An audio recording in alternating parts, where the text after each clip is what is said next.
અને મને પાછો આપો, મારે બીજું કંઈ ન જોઈએ. આજ પછી કોઈ દિવસ કોઈ વોટ જ નહીં કરતા. જો આપણી ગવર્મેન્ટને પોતાની જ સુવિધા રાખવી છે, તમારા પાછળ કેટલા વીઆઈપી હોય છે, કેટલી ગાડીઓ હોય છે, તમારો જીવ છે. આ ટેક્સ પે કરે છે એનો જીવ નથી. આ છોકરાઓનું શું, આનું ભવિષ્ય શું? આને ડોક્ટર બનાવી છે, આને એન્જિનિયર બનાવો છો, હું કઈ રીતે બનાવીશ? નહીં, મને ન્યાય જોઈએ. મારા છોકરાનું ફ્યુચર ખરાબ ન થવું જોઈએ. આટલા વર્ષની સર્વિસમાં એને ટેક્સ તમે કટ કરીને તમે સેલરી આપો છો ને, અને ઉપર જતા અમે કઈ પણ વસ્તુ ખરીદીએ છીએ, ક્યાંય જઈએ છીએ, ખરીદી ટેક્સ, ટોલ ટેક્સ, બધા ટેક્સ તમે અમારી પાસેથી લ્યો છો. તો મારા ઘરવાળાને જ્યારે જરૂર હતી ત્યારે કોઈ ફેસિલિટી નથી મળી. મને એનો ન્યાય જોઈએ. તમે લોકો અહીંયા જ રહ્યો, તમે કહો મને કે તમે શું કરશો એના માટે. આ એક નહીં, આના જેવા જેટલા ભાઈઓ બધા નિર્દોષ હતા, બધાને આવડા છોકરા હતા,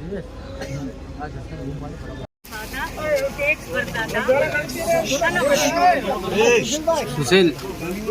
કોઈ સુવિધા નહીં, કોઈ ફેસિલિટી નહીં, કોઈ આર્મી નહીં, કોઈ પોલીસ નહીં.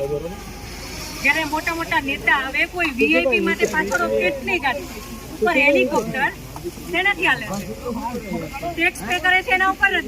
વીઆઈપી માટે જે સર્વિસ સુશીલભાઈ આ લોકો માટે કેમ નથી? નીચે આર્મી કેમ્પમાં ચિલ્લાઈને કીધી હતી કે ઉપર કેટલા લોકો જલ્દી કંઈક કરો. અમે ઉપરથી પડતા આખા નીચે ઉતરતા, હજી ઉપર કોઈ ફેસિલિટી કોઈ નથી.